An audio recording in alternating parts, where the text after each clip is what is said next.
Hi, I'm Shamar Griffith, codename Comic Shams. And I'm Andrew Tejada, codename Arate. I'm a blurred with a love for artwork and comics and animation. And I'm a writer in Blurred with a love for pretty much the same things. We grew up together and spent much of our formative years watching and talking about DC superhero shows and content. In fact, we still do. Every episode, we will discuss a DC production, compare it to its original source material, and share our thoughts on the adaptation. We've enjoyed our conversations these past couple of decades, and we think you will too. This season, we're looking at 16 years of DC animated movies to see which stories are sweet and which ones are sour on yet another DC animated podcast, part of the Forgotten Entertainment family.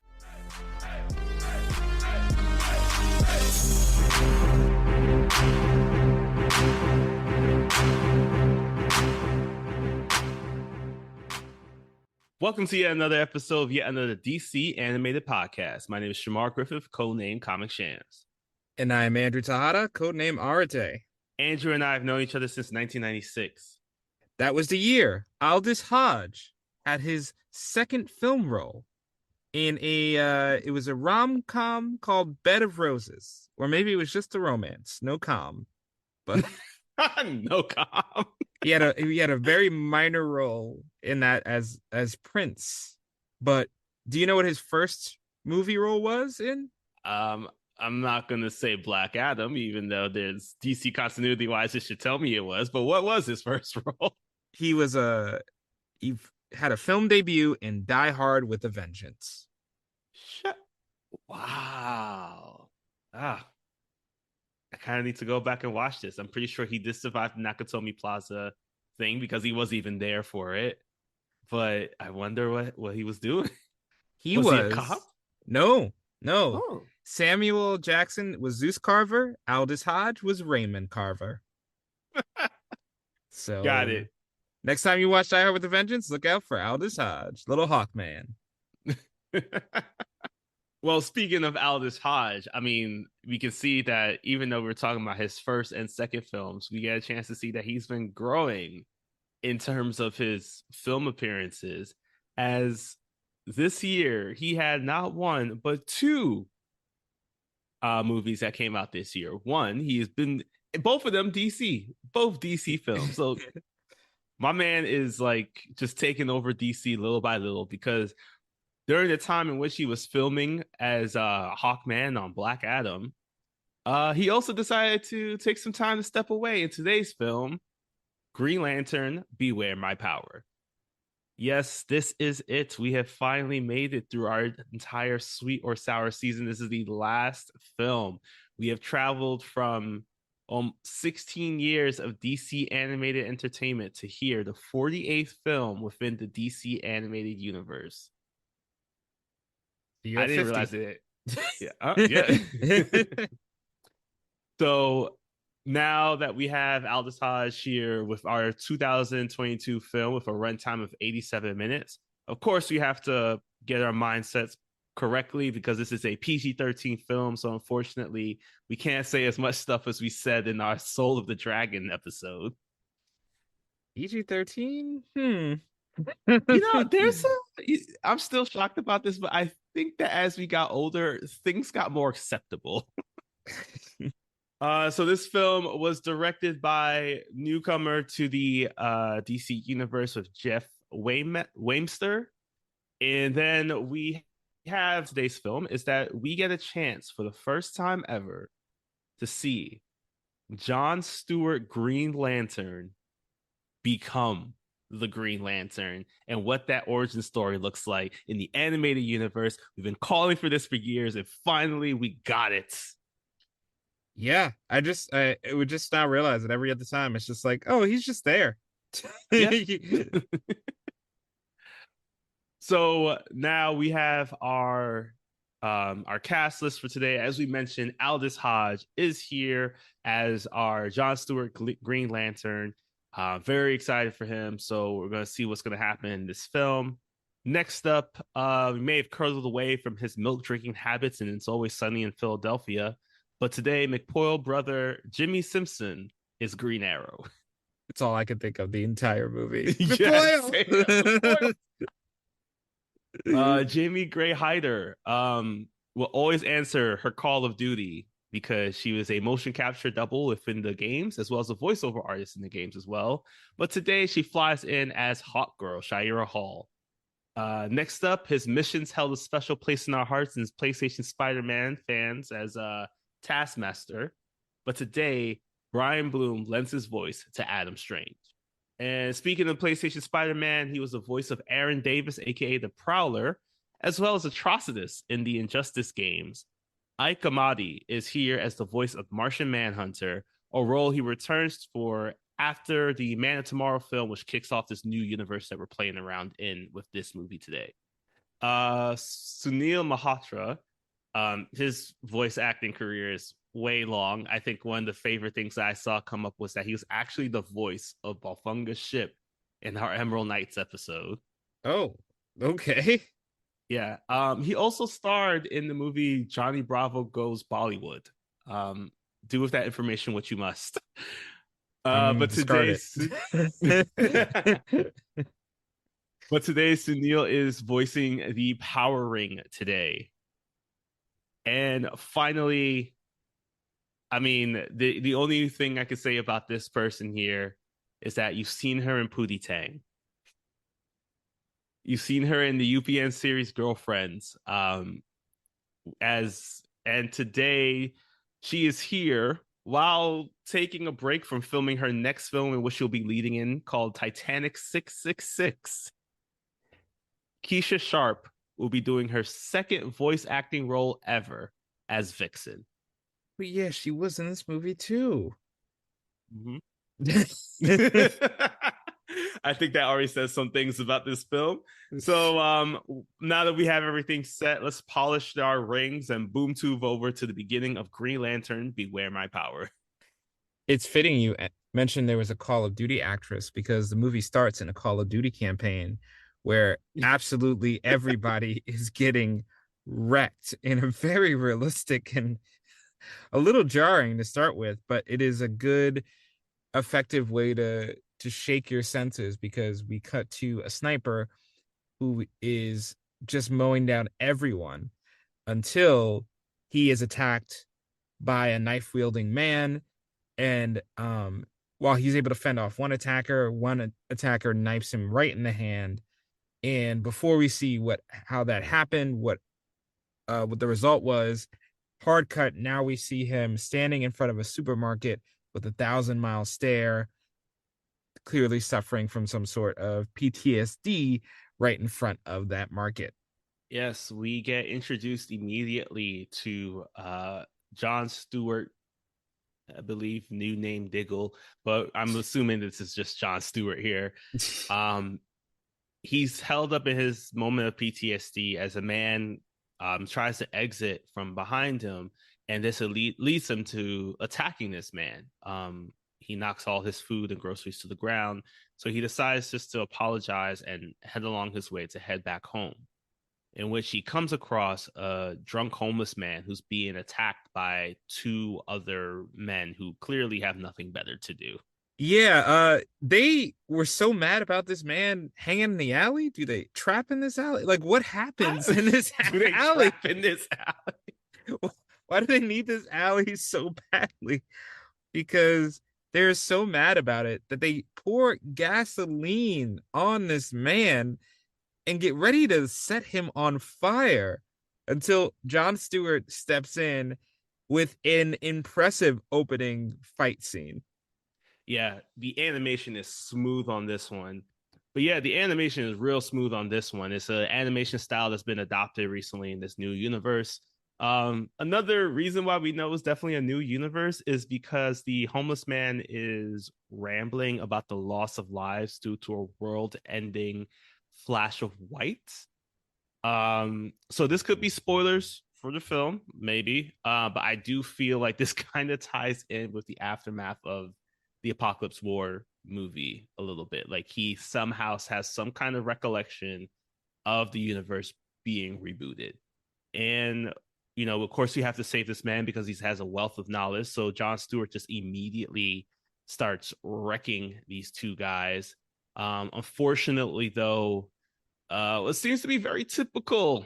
This is how I knew that this was a nonfiction story, because when he is getting ready to once again stop them from attacking him any further, the cops come in and immediately tase John, bringing him to the ground. Yeah, and in the most powerful taser I've ever seen Yeah, used we on a saw the human. lightning bolt. Jeez. Like, did Azula hit you with lightning, or did you just get tased? It was like we know lightning, but have you ever had black lightning? That was how kind of bad it was. Fortunately, after he is arrested, the officers do a background check and realize he is a soldier, a highly decorated soldier, and this reaction might have been due to PTSD, due to trauma. So they try to ask him more questions, but he remains very stoic. He just refuses, he just stays silent, doesn't explain himself. And a little detail I love here is that when you look at his hand, there is a scar from the Mm-hmm. war. Because typically in movies and TV, go back to anything you've seen to a character who has their hand injured, I guarantee you it'll be fully healed up by the next season or whatever, unless it's anime.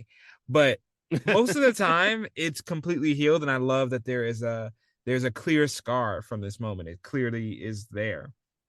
Mm-hmm. So, yeah, Yeah, I was gonna say I agree. I think that was like the first thing I peeped when he was experiencing that first scene of PTSD where his hand is against the wall and it's the scars, the first thing you see. So it's a clear indication that it's just like this is a moment of PTSD because um it's a future jump. It's a bit of a time jump. It's clear that he has been returned back home. We don't know. We now know based off of this report that he has these medals, but in the beginning, it's unsure. So the fact that they kept that scar throughout the entire opening scene here is just amazing level of detail that I'm glad that they did. And it's to the point where it's just like you still even see it as he's making his way back home after he's picked up his own groceries and is trying to live out his life when he sees something falling from the sky. so yeah, this is the first unrealistic, fantastical part of the movie. Not an alien ship crash landing in near John Stewart's home. The fact that he was the only one in the hood to check it out. Like realistically, I will, yeah. somebody would have been trying to strip the ship. Somebody would have been taking pictures, selfies. Like he would have been the only one checking this out. But It's like, is that a spaceship Bugatti? yeah, exactly. They would have gone and tried some. But inside the ship is not only just a Green Lantern, but a Guardian from Oa, one of the as high ranking of a Green Lantern as you can get.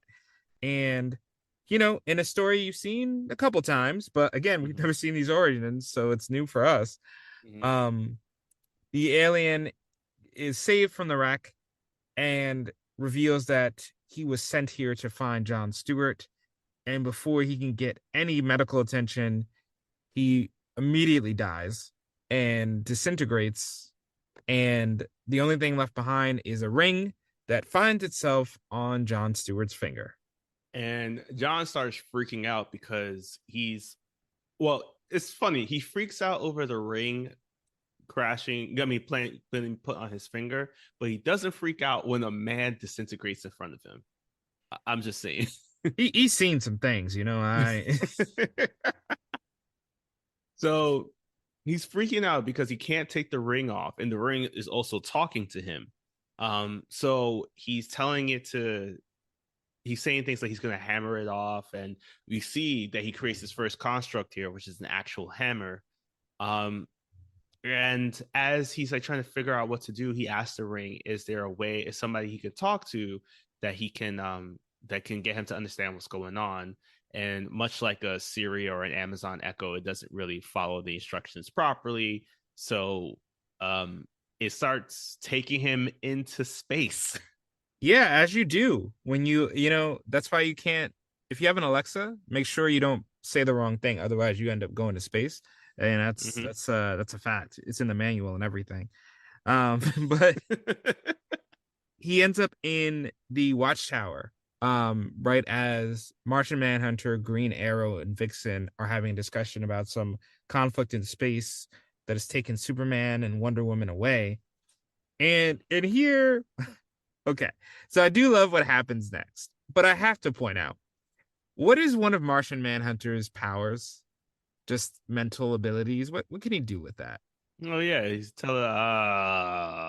Yeah, because when John Stewart shows up, instead of Martian Manhunter reading his mind to see if John Stewart is friend or foe, he immediately, it's on sight, and he immediately attacks, which leads to the what makes point where he almost looks like he's about to break his neck too. Just want to point that out. exactly. Yeah, he's about to kill this man.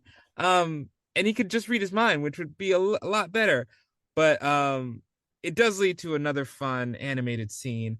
This is where I can point out that the way they do constructs in this movie is so smooth. You know, you see a flash of green light and then the construct appears a moment later.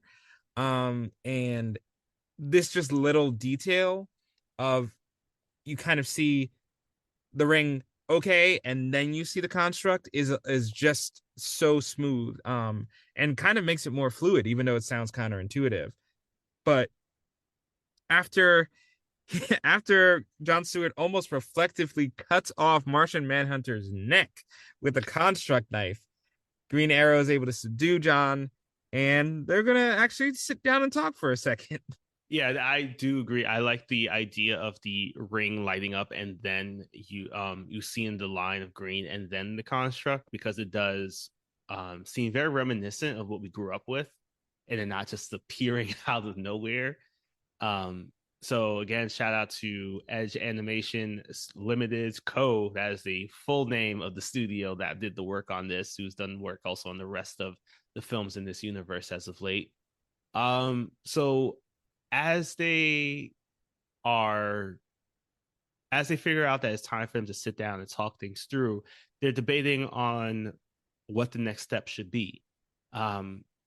This is when they finally ask the ring the most important question of all: who was its previous owner? And this is when the ring reveals that Hal Jordan was the previous owner of the ring, which immediately alerts the members of the Justice League that Hal Jordan has died, which throws Green Arrow into a fit of rage. But he's immediately calmed down by his teammates, and they decide to let the most angry person of the three of them, by which I mean Green Arrow, to head on out with John to investigate the ship that's crash landed, because John realizes that this is his best shot of figuring out how to get this ring off of his finger. I do also want to mention that them knowing Hal Jordan also makes the scene a little bit more ridiculous. Even though I enjoyed the fight, they were like, because it's not until Vixen sees John's shirt that she's like, "You're a Green Lantern. Did the constructs and the green things that Hal does not set you off to that? Like, what? Do you think? What do you think he was doing?" Anyway, so many questions, so few answers. silly miss, but so they find that the ship has self-repaired, so they are ready to get into it. And I do like this there's some creative ways to deal with like exposition and possible plot holes in this movie. And when Green Arrow gets in the ship, John is like, "You know how to fly this?" And he's like, "Well, advanced technology is supposed to be more intuitive than normal technology, so boop boop boop," and he's instantly able to fly it. And I love that excuse.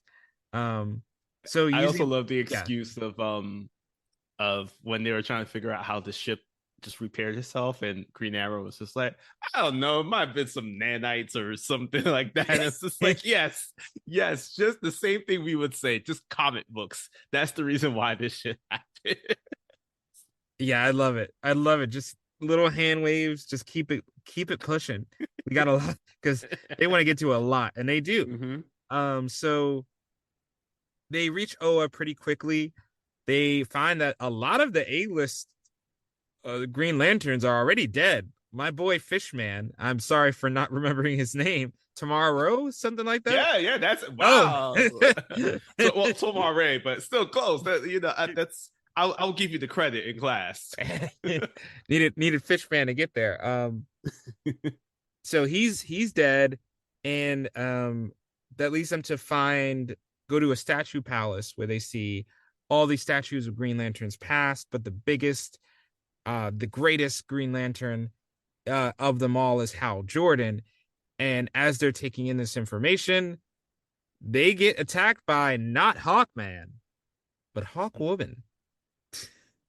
Unfortunately, still Hawk Girl, I believe in Oh, this oh, is it? film. Yeah, unfortunately, she does comic books. She is actually the true Hawkwoman. I've been learning this as of late. I know we've been talking about this and how disrespectful it is that she's still considered Hawk Girl, but I do believe that in this iteration she's still considered Hawk Girl. Oh, well, they should look into that. But you know what? Damn it, we're gonna call her Hawkwoman for this episode. So Hawkwoman comes through with her mace and starts mollywopping John Stewart here. John Stewart does, unfortunately, at one point, he does realize that he could take off the ring because he realizes that it moves slightly off of his finger.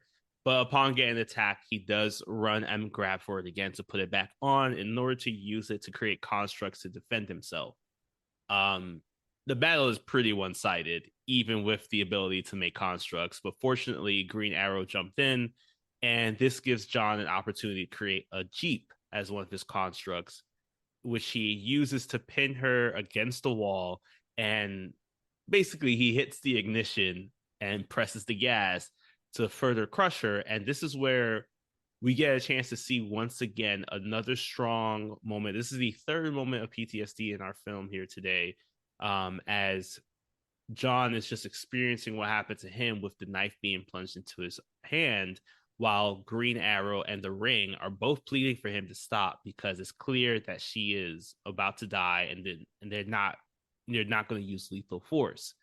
John finally snaps out of it, and I think the craziest thing about this is that Hawkwoman is so much of a warrior that she's willing to die a warrior's death in battle, that she's just like, you should have kept going. But realizing that she has a second chance, decides to listen to what John Stewart and Green Arrow have to say. Yeah, it's a great motif. Yeah, we'll talk about it more, but it's a great motif of the choice to kill or not.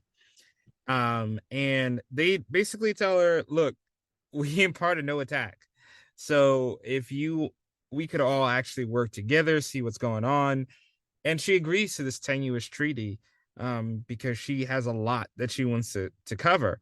So they go over to Thanagar, which is looking close to apocalypse, to be honest. The red skies, the desolate lands. And as they arrive, a machine just kamehamehas an entire city. Like, it's looking pretty bad. And we find out this imagery is from what is happening. Basically, there's a machine that has the ability to teleport things with zeta beams, zeta tubes. Yeah. I didn't want to mix those up. Zeta beams, yeah. Zeta beams. And that's what happened to Thanagar. They were some people from Rann, the planet Rann, were running a test, and one of their principal cities was Kamehameha. So this has led Hawkwoman to have a grudge, obviously, against any Rannian she sees. And another one just shows up on site, and it's not pretty for a certain Mr. Adam Strange. No, it is not, because as soon as he lands on the planet, he sees Hawkwoman, and the two of them start to engage in a battle. This is where we get a first opportunity to see finally the extent of what this war has led to. Also, Adam Strange is looking rough. Like, my man has not seen a razor in quite some time. Like, dude looks like he could have been trapped on that island for 5 years with Stephen Amell and Green Arrow.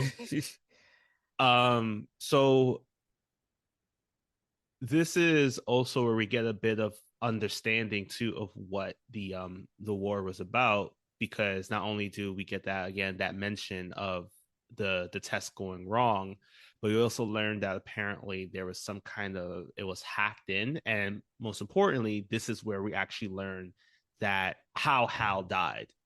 Um, because Hal was trying to hold back the blast, and unfortunately, he got caught in it. So, realizing that they really don't know what's truly going on, Adam, upon getting captured and held down by Green Arrow, and John used his constructs to hold back Hawkwoman. They realized that Adam had no idea about Thanagar being destroyed, the war that's happening. So he says that he's going to go and try to see if he could talk with his people. So they hop back onto the ship as we head on over to try to see more about these people of Ran. And I think my favorite thing while they were being on the ship is that we have moments in which John is trying to teach himself how to use the ring, including playing a game of chess, kind of that just reminded me of the scene from A New Hope. Like it just pulled right from it. So while he's learning how to use his ring properly, we head on over to Ran for the first time. Yeah, and I do like as a quick moment when they all were meeting, Aquaman at one point Green Lantern does get a chance to kill Adam Strange if he really wanted to. And Aquaman says a true warrior always kills. And just so subtly, you see John Stewart grip his fist in Mm-hmm. that moment. It's a small bit of animation, but it just speaks volumes. So they're on their way to Ran, and my goodness, they go into the middle of the messiest ship battle I have ever seen on screen. How the hell could you tell who is on your side in this battle? It was so messy. It's really bad. People are just shooting everywhere. So they try to figure out what to make of this mess, and no one's shooting at them, luckily. But they're able to make contact with the Randian ship and find a general whose a piece of his head is missing. This man's skull is exposed. But he's still talking to them very calmly, and he agrees to share some information. In exchange, John Stewart asks his ring if they can help get the general's ship to safety. And upon doing this, Stewart is very happy that he was able to help and save a life. But the general immediately kamikazes his ship into another Thanagarian ship, which Hawkwoman is cool with because everyone died an honorable death. Oh my gosh. Yep.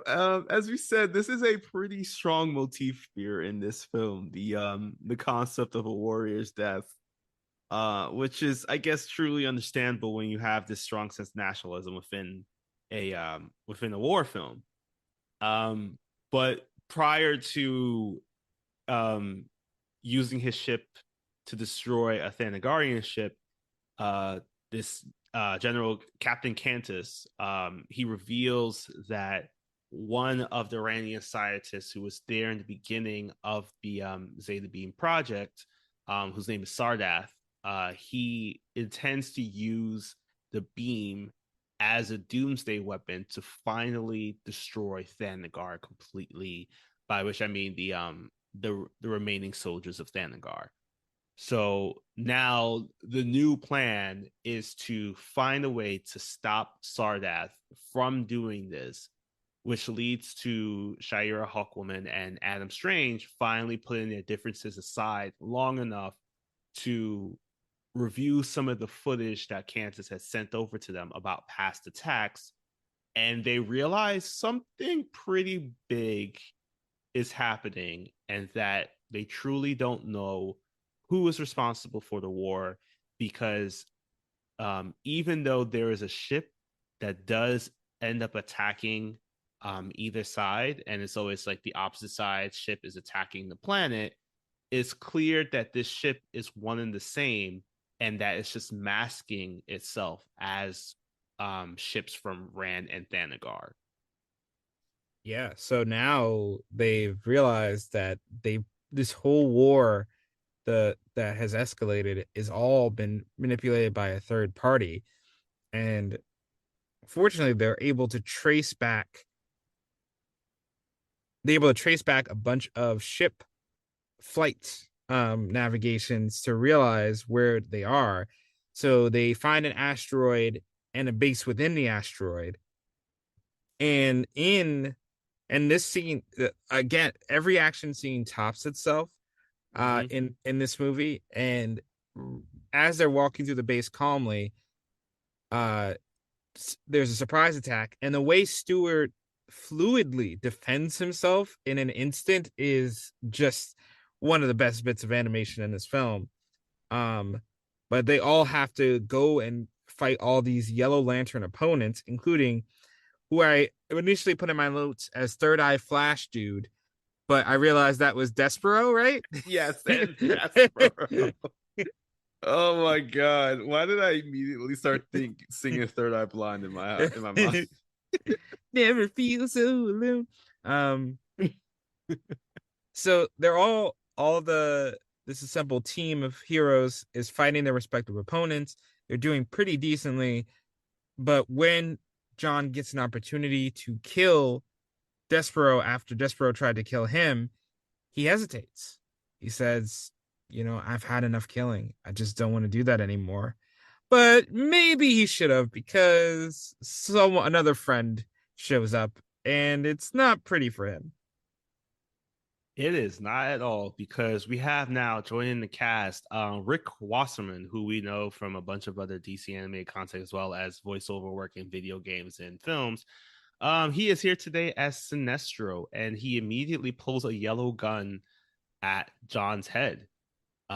He tells him to take off the ring, which John does, and this leads into some of my favorite taunting of the film, in which John Sinestro says, "Man, I knew you were new to this, but you give a whole new definition to Green Lantern." It's like, bro, savage. I learned from Damian Wayne clearly. Um, so he uses this as an opportunity to knock out the heroes as they wake up inside a cage, and they're all trying to figure out what to do next. When Sinestro's looking on at them, he's telling them that, like, he's going to keep them here while he continues on his plan to continue to fuel the fire behind the war between Rand and Thanagar. And as he leaves, everybody's still trying to figure out what to do, but there is hope. There is hope on the distance.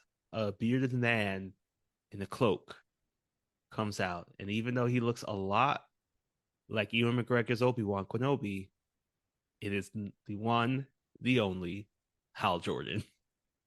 Yeah. And I do want to highlight a quick line. They are in a jail of like yellow lasers and Mm-hmm. constructs. And when they talk about the barrier, um how Ollie mentions, yeah, Green Lanterns are weak against the color yellow, so this barrier you can't overcome. And Stewart goes, the color yellow is a barrier that I've been against my entire life. And that line is just that's how you Mm-hmm. write it. That's how you write a character, folks. Um, but yes, we get to this revelation of Hal, who reveals that in the aftermath of the big getting hit by that big Zeta beam laser, um, Sinestro confronted him, and in order to prevent the ring from falling into the wrong hands, he got naked. By that I mean he released the ring into to the Guardians in hopes that they would find someone who could take the ring and use it. And upon exchanging information about what they know about the Doomsday plan to destroy both planets, Sinestro goes, "Yo, thank you guys. The only reason I kept y'all alive was to get some info. So thank you for doing that." But luckily, this quick deception doesn't stop them, because they use Hawkwoman's nth metal knife that she had hiding in her boot. They ain't no snake in her boot, it's a knife, and are able to cut the power to the jail and make a great escape. Mm-hmm. they start heading on over to to their ship once again. And but before they do leave, they have to make sure to gather all their things, because you can't leave anything behind unless it's now their property. So one thing that they do see is that there is a henchman or a goon. I do not think he's actually a Yellow Lantern. It does not seem like he has any power lantern ring or any way, shape, or form. But this henchman goon, he is holding on to Hawkwoman's mace. So she's obviously tight about this. So Hal decides to go on over and steal back the mace. Normally, we would assume that he would just punch this dude in the face and then take it. It's a pretty big dude. I'm assuming that this is probably our most jacked character of the film today, maybe a contender. I think so. Okay. So Hal starts fighting against this guy, and then he's able to steal the mace, but upon doing so, we see that Hal takes the mace and whacks this guy straight forward in the head with it as he falls to the ground and dies, much to the shock of Green Arrow, who is just like, you just killed somebody, and you killed somebody with very little remorse. What's going on? I've never seen you do anything like this before. To which Hal says that, basically that war changes a man, still kind of tying into this motif of the idea of war and how it affects the people who are in there. And when they finally make it to their ship, they realize that they're missing basically all their weapons. John doesn't have his ring. Green Lantern, sorry, not Green. Adam Strange doesn't have his rocket booster, and the most important missing item of all, Green Arrow does not have his bow and arrow. I mean, he's pretty useless in this without it. He's barely useful in this right now, so I get it. So luckily, Stewart is able to tap into an innate Green Lantern ability, which is to pull your ring to you no matter where you are. So he's able to not only pull his ring, but the arrows, the jetpack, the gun, all of it to him. And I had that for my keys. My God, phone, like in the morning, put out wallet? Your alarm, just come to me, Thor style. And now they're all on the ship together. And I do like this little detail. The ship is damaged from earlier, so they can't beat Sinestro in a race to Ran. But when they get there, they narrowly get through a barrier. And they reach this command post where now they have to convince Sardath, who, if you watch House of Dragon, is basically Otto Hightower. They have to convince him not to use the Doomsday Machine and destroy Thanagar. Mm-hmm. So they end up getting teleported on this ship where Sardath is stationed, a secret base in which they're in. And unfortunately, though, this gives Sinestro and his Yellow Lanterns an opportunity to follow and immediately start their attack.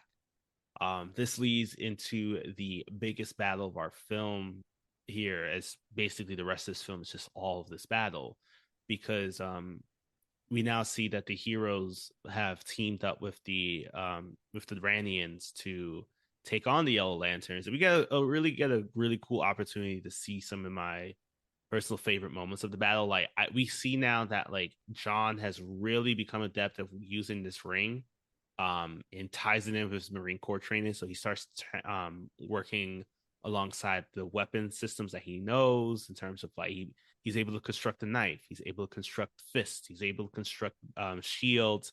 So he's really getting good at this ring. Also, Green Arrow had, I think, one of my favorite trick shots in mine that I've ever seen of his. He shot an arrow to wrap somebody up, and then he immediately followed it up with what looked like a smoke bomb arrow to the face. Oh my God, he was amazing. Facts. Like he Ultra Instinct jumped over a laser at one point. Like, this man is at the peak of his athleticism. Yes, we need more of this Green Arrow. This is who we need. But then the battle does lead into, because of course this is our Jon Stewart movie, it leads into a final battle between John and Sinestro, where right before Sinestro is about to kill him, um, he ends up taking John's ring once again and throws it to the side. So John, using his innate power of calling the ring back to him based off his will, he uses it to create a projectile that goes right through Sinestro, immediately killing him, much to John's regret. Like, he is looking on, he's just saying that I really didn't want to do this. I really wanted there to not be any more killing, which leads Sinestro to say his final words of that you may have stopped me, but you won't stop my master. Yeah. I mean, I love not since the image of the blood on Captain America's shield Mm, as like the imagery of the blood on the ring struck yeah, so and on hard. his fingers too, because I was Yeah. like, that was strong. Yeah, you can see it. You know, you don't usually think of Green Lanterns as like these bloody warriors. So this was like very striking imagery. Um, but this master things starts clicking things into place for Stewart. So as he races to the console and all the heroes do, they see that Hal has secured the launch codes to the device, but he kills Otto Hightower. I mean Sardath, um, for holding them because he's the only one who can operate them. And it is here we get the big reveal that Hal Jordan was an evil guy the whole time. Not only does he have a ton of Green Lantern rings, but he has also been infected by the parasite Parallax, as revealed in a flashback that Sinestro decided to infect him. But instead of that making him obedient to Sinestro, it turned him into a freaking madman. Mm-hmm, mm-hmm. Fun fact I just wanted to say, I thought it was just really cool and funny that when everybody was looking on in shock to see that Hal Jordan had become evil, John walked in and just shot him up with a sniper. Oh This yeah. didn't kill him, but it was just funny that this was the first thing that John had to do upon entry. So this leads now to the true battle. This is like stakes of the universe are here, because this is where, as you mentioned, Hal has been taken over by the Parallax entity. So, and also possesses all these large assortment of Green Lantern rings, and it's because he realizes that he could be a god here and stop all conflict across the galaxy. And he's planning to do that by destroying Rand and Thanagar, which is why he's been pulling the strings behind this war all along. He's been the one setting up with these, sending them on the what's it called? Using creating having the ships do this and all that. So the fact that Hal Jordan has become evil is much of a shock to everybody, including Green Arrow, who this is his best friend. This is the guy that he's been trying to save the entire time. This is the guy that John Stewart has been finding out more and more about. It's just been like this hero all this time. And it's a crazy level of a tie-in to a moment that happened previously. It's some really great foreshadowing, I will admit, in which when John is walking through the hall and seeing all the Green Lanterns, they come across Sinestro and they recount the story of how Sinestro was a Green Lantern and then turned evil. Even that he trained Hal Jordan. So, there's this sense of like, this is kind of like training of all that, and to see how Hal is once again being twisted by Sinestro, but in this brand new way now with the Parallax thing, it's leading into this big battle in which John has to finally decide um, if he's going to keep on fighting, because he at one point, another thing that does seem to come up is just like he's tired. He's like, he's been fighting for so long. He fought in the war. He doesn't know where to find himself.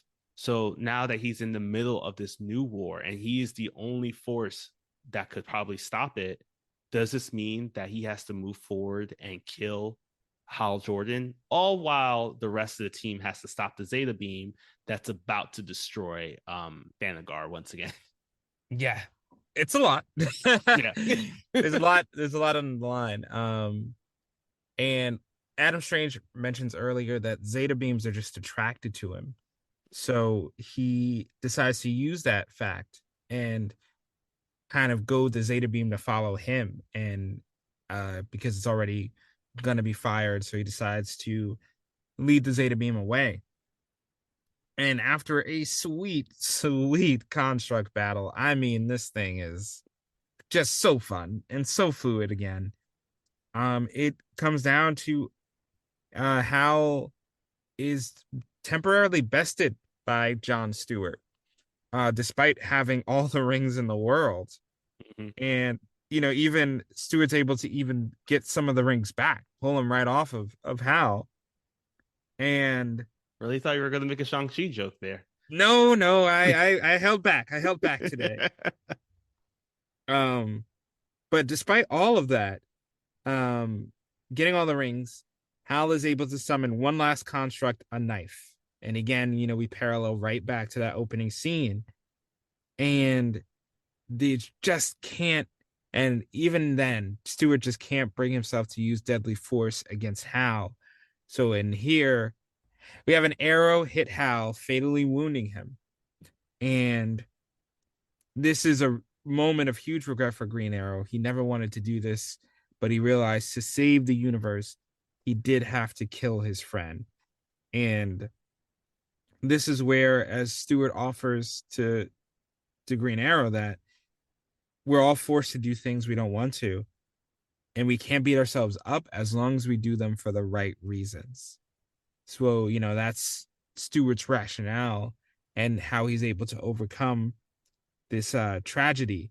And as that tragedy happens, Adam Strange is once again warped into another Zeta tube to some unknown location. As these sacrifices loom over, it's time to finally return back to Earth and put away those groceries, because Stewart didn't put those groceries away initially. Oh, he did not. That lettuce is rotten by now. Yeah. So now that we are heading back to Earth, it's Stewart, Green Arrow, and Hawkwoman. They're all talking amongst themselves, and Hawkwoman decides to leave, but promises that she'll return to hopefully meet up with them again soon.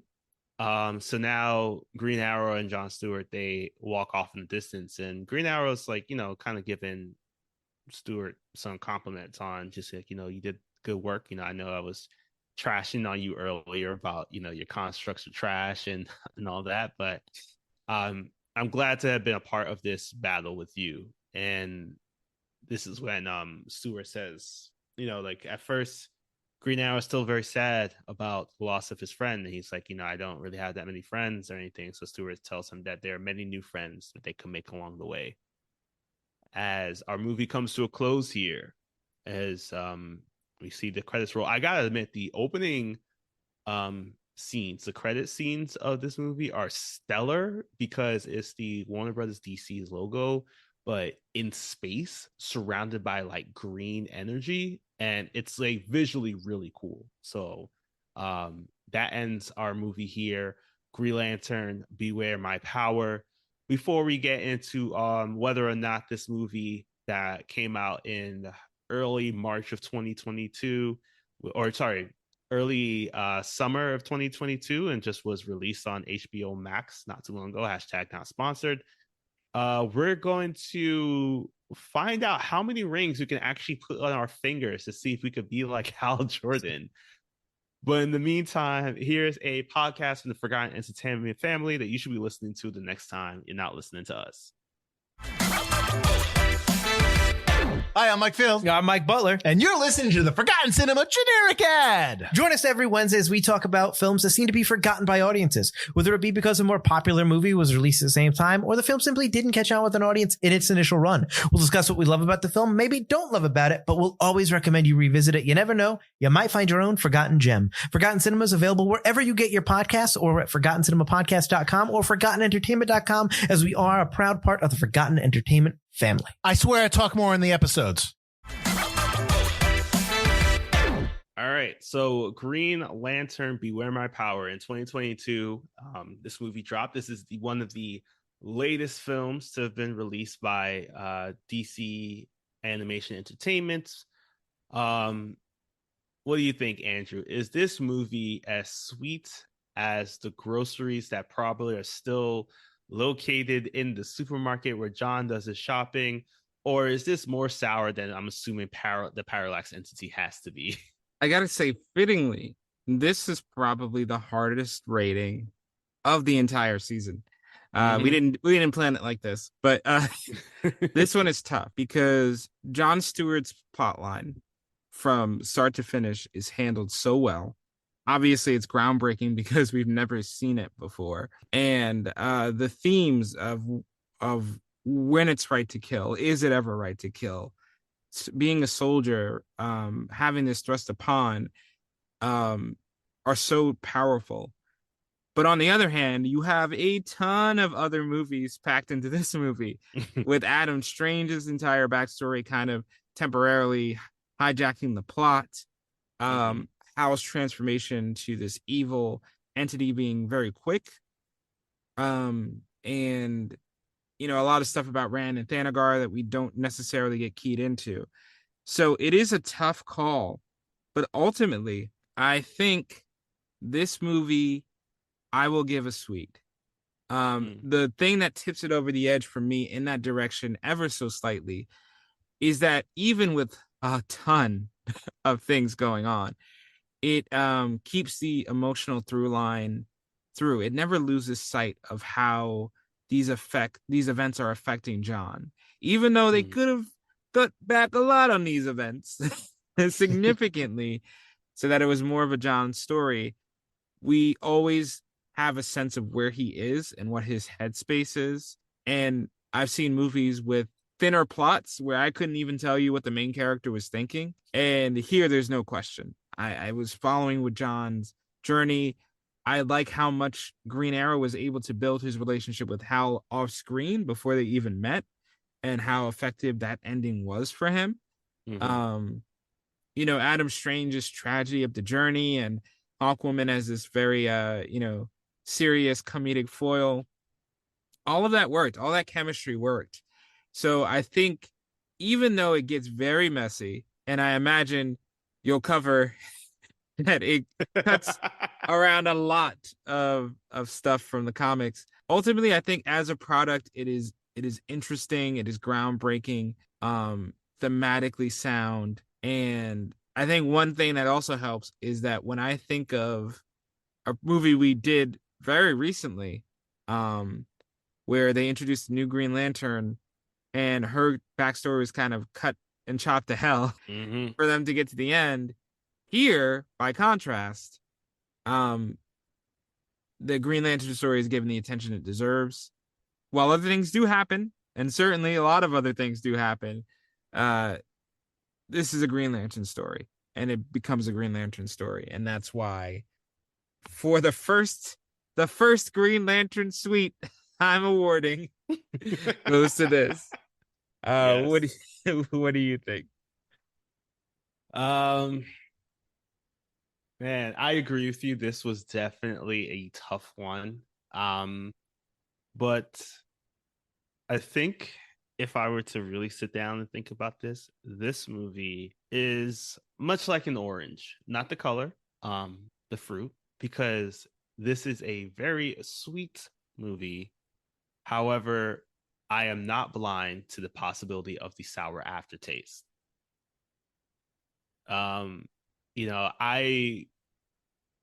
Once I left this movie, I realized I had two different viewpoints fighting in my head about this. it might have been also that because I was wearing my own version of a power ring on the side, I was probably chirping in a little here and there. But I saw this movie as a DC Comics fan and as a no context watcher.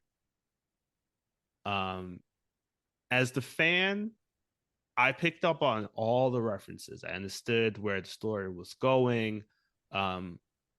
Except I will say that the Hal Jordan turned into Parallax was shocking. I was not expecting that. So I thought that was a nice little twist that, I say that I don't like when they turn away from the comic book villain, but this time around I think it was kind of cool to see that this popped up. Just because I never would have thought they would actually have gone through this in animation in any way, shape, or form. But as a no context watcher, if I was to sit down like I did, watch this for the very first time, there's just way too much that gets thrown at you. What, you mean Adam Strange's dead wife and Yeah. possibly missing daughter? You don't feel like they covered enough of that? Oh my gosh. In fact, there is a DC showcase, which is apparently the prequel to this, that covers that entire story. And I was like, as I was watching, it's like, oh my gosh, there's homework.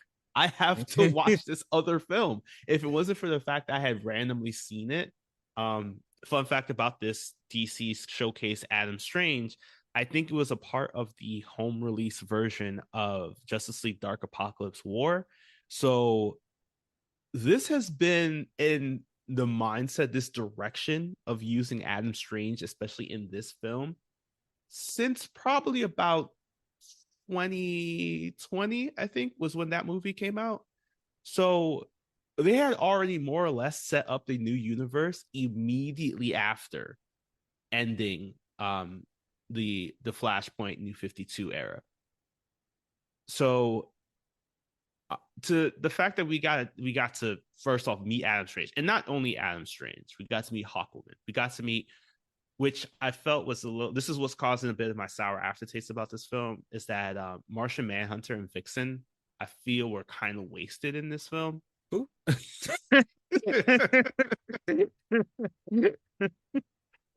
I had to bring them up in the cast list because they're going to be a big part of this film series. I'm assuming this saga that they're now creating moving forward, because Martian Manhunter, this is his second appearance in this new universe, and Vixen, I'm assuming she's there for the fan service of the JLU matchup with her and Jon Stewart.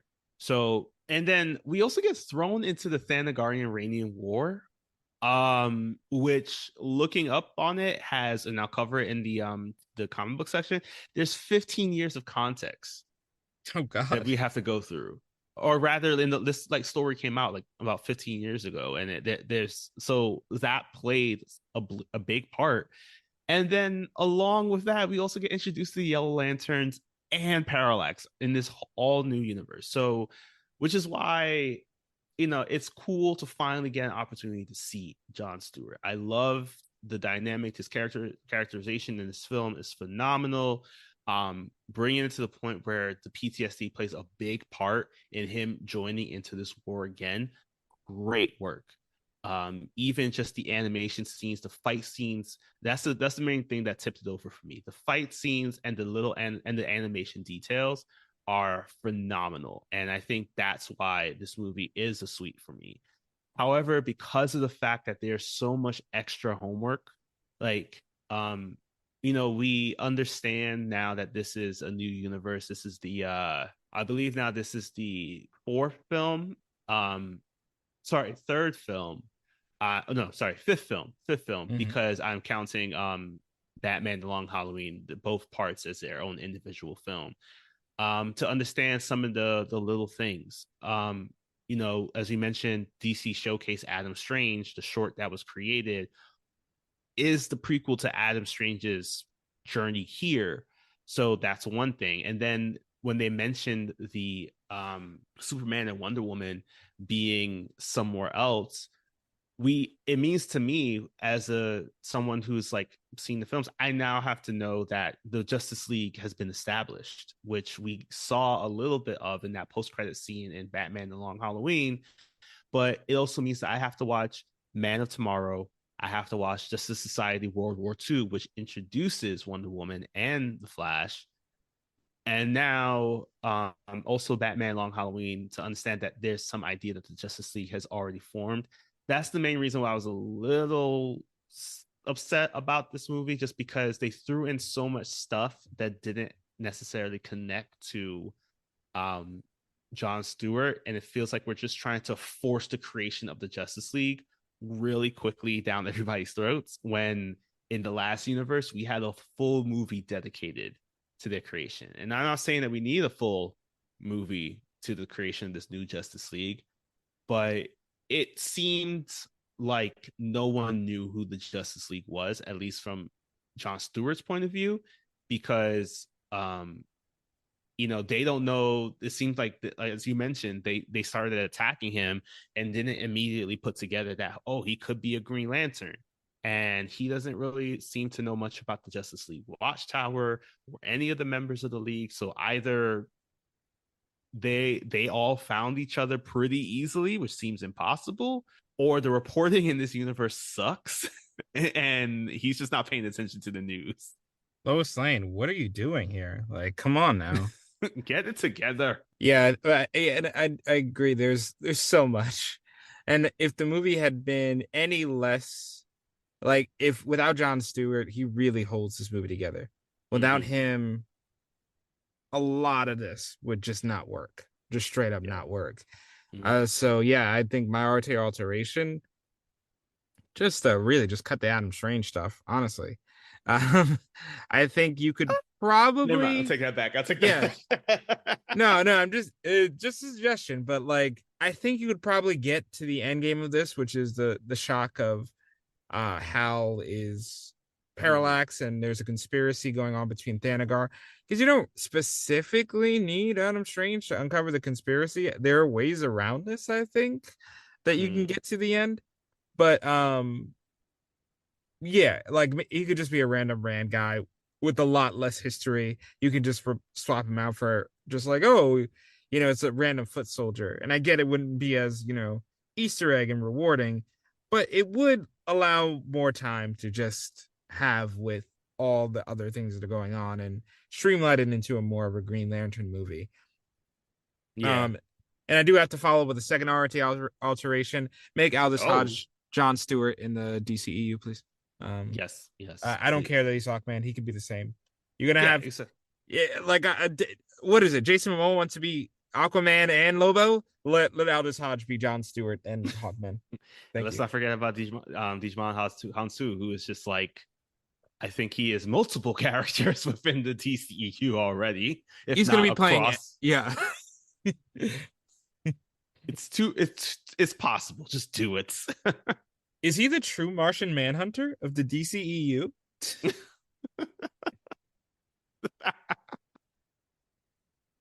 Oh man, you're right. He could be.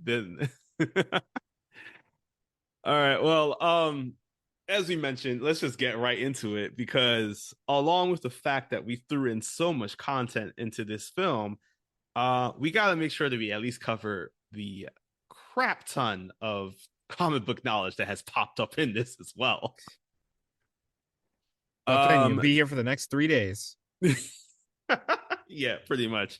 I will cut down on a lot of stuff, mainly because I will say, just first and foremost, this movie just reminded me so much of the mindset that was taken into DC Rebirth. So DC Rebirth was the story, the storylines of what followed after New 52, which was the Flashpoint era. So basically what they did was they combined all pre and Flashpoint storylines, fused them together to create this new post Flashpoint storyline.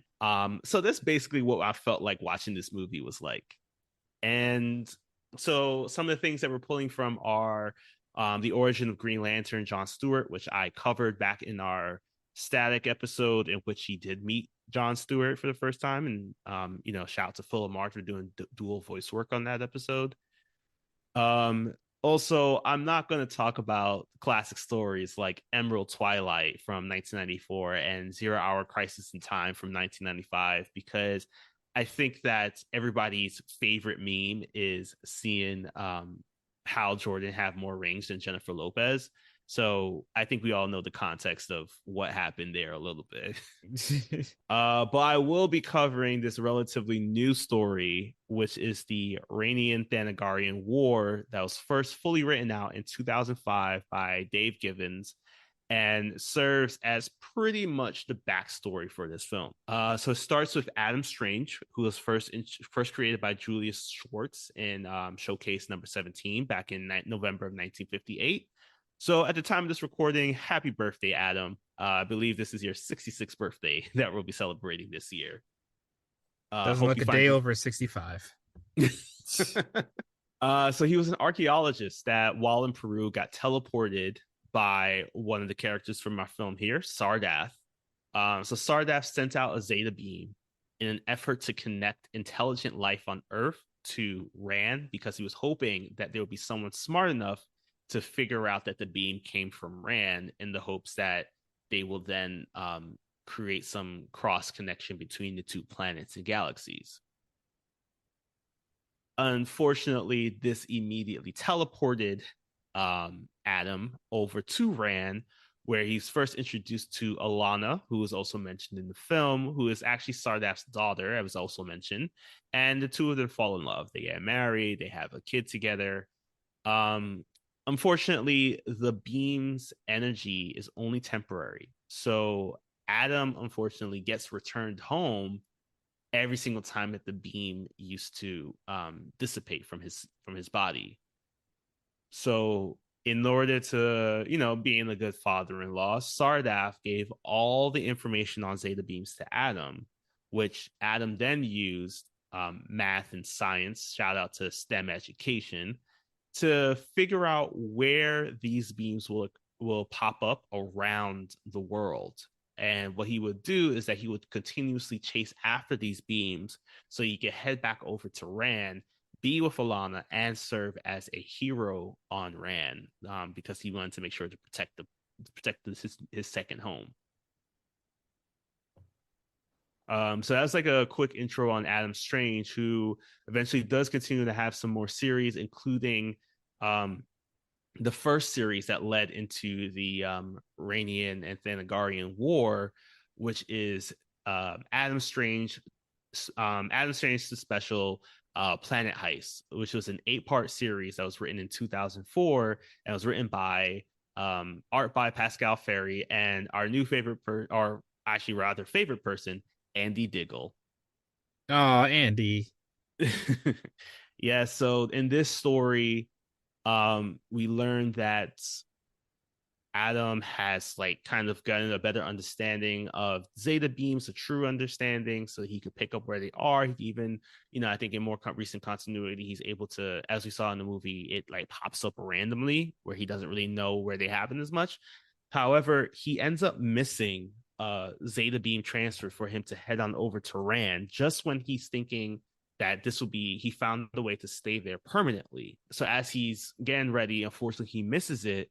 And he then learns from Superman that the other reason why he missed it is because the planet of Rand was completely destroyed. It's missing in some way, shape, or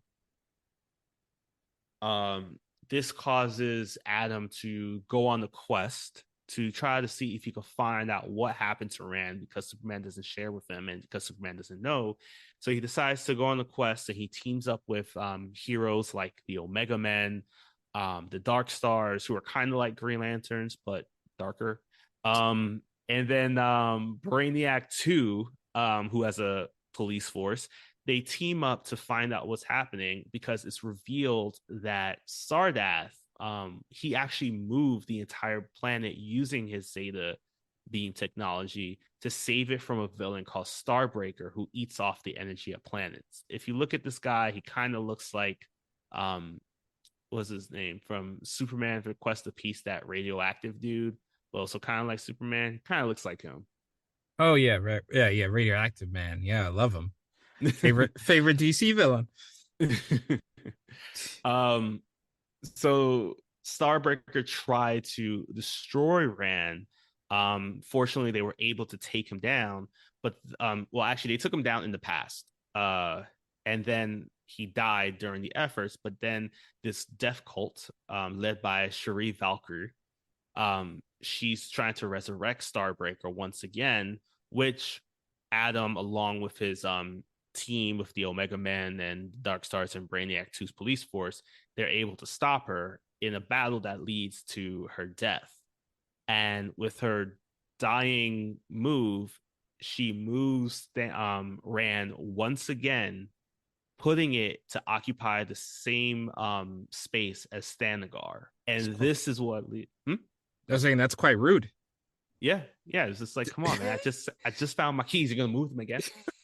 And this leads to actually the war here, the Rainier and Thanagar war, that we talked about from this comic in 2005, and what's the plot for basically our film here today. It more or less plays out the same. Basically what happens is that with the movement of Rand to Thanagar, Thanagar gravitational pull starts pulling it towards its sun, causing the destruction of just the entire planet, which leads into also part of the destruction of Rand.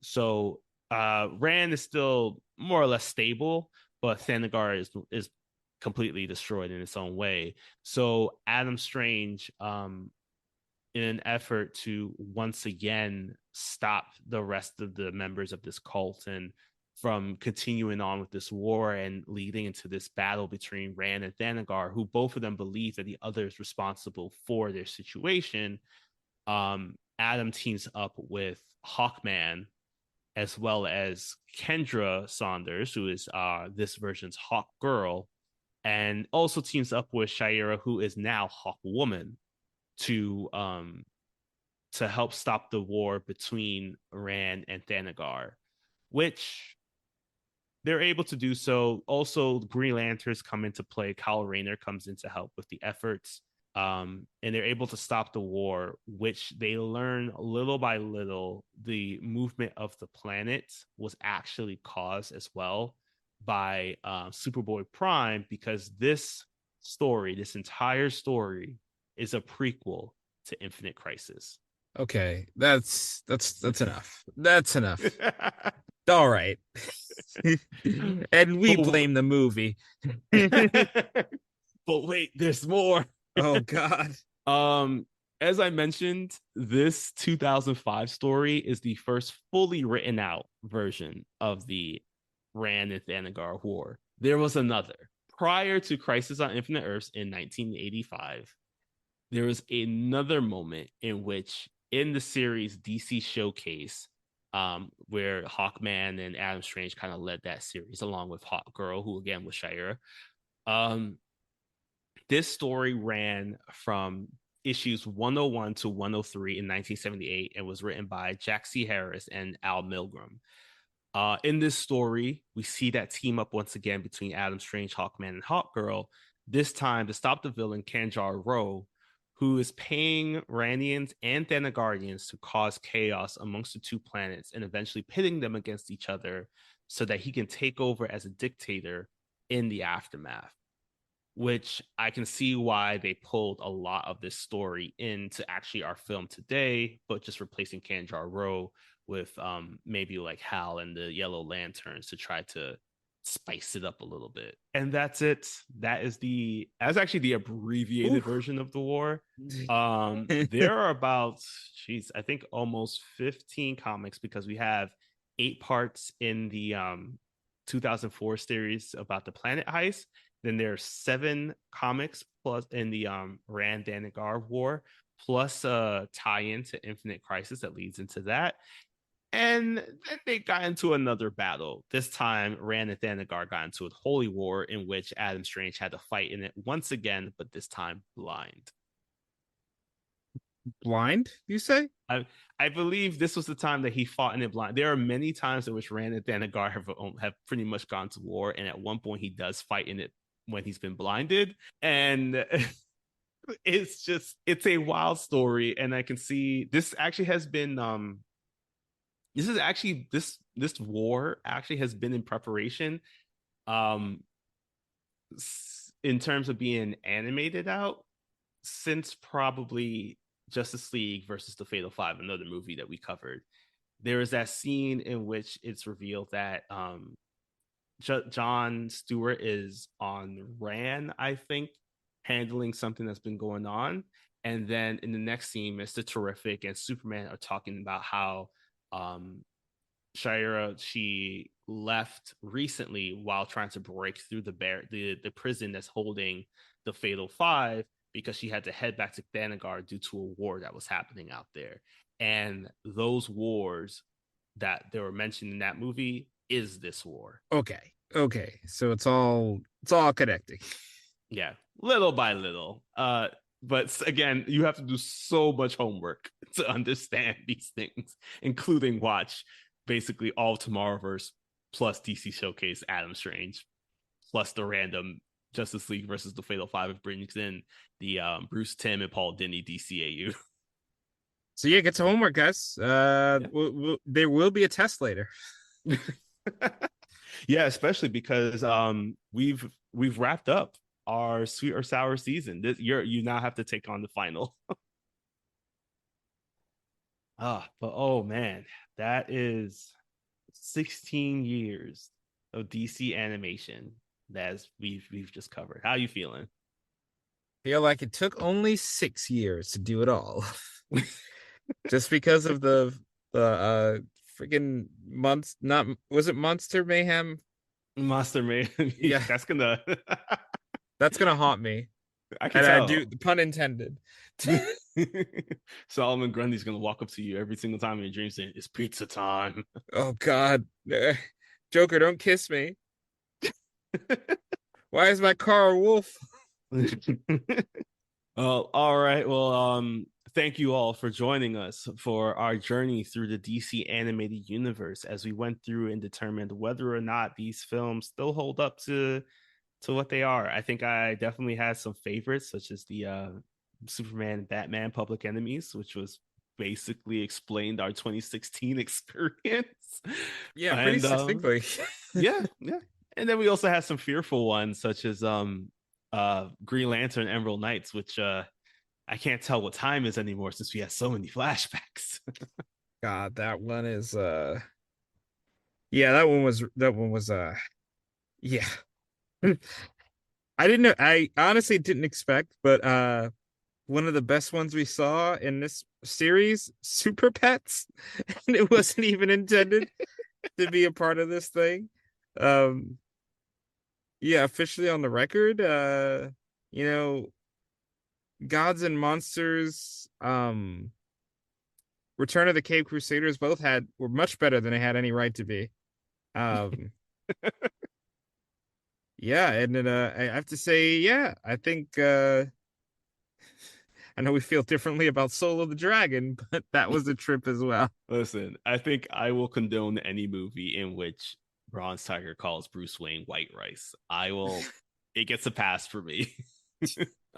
Man, but that wraps up our season here. I think we're gonna take some time to figure out what we're gonna cover next. But meantime, I guess just keep an eye out for our social medias, because we are actively, the wheels are turning and thinking about what we're gonna cover next. So we're gonna release that once we figure that out. Yeah, and if you're a fan of Bat Wheels on HBO Max, no. No. You just end it right there, actually. All right. Well, thank you again for joining us for our sweet or sour season. As you can probably pretty much gather, we're coming back for another season. You're not going to be we're not leaving you. You can't get rid of us that easily. So in the meantime, take care of yourselves and remember that, well, if you see a giant light stream coming your way and you do not have Zeta beam powers, run like hell. Don't wait for it. Run like hell. Yeah, in a sideways direction. Don't just run straight ahead. And serpentine. dude, it's something. And if you find that a spaceship has crash landed near your home, don't be the first one to check it out. Let somebody else go in there, because they could be the aliens from Attack the Block. You know, you don't know. So let somebody else check it out and then go in there and check it out. Yeah, and that gives you enough time to put away your groceries as well. Exactly. Take care of your groceries, then look at the alien ship.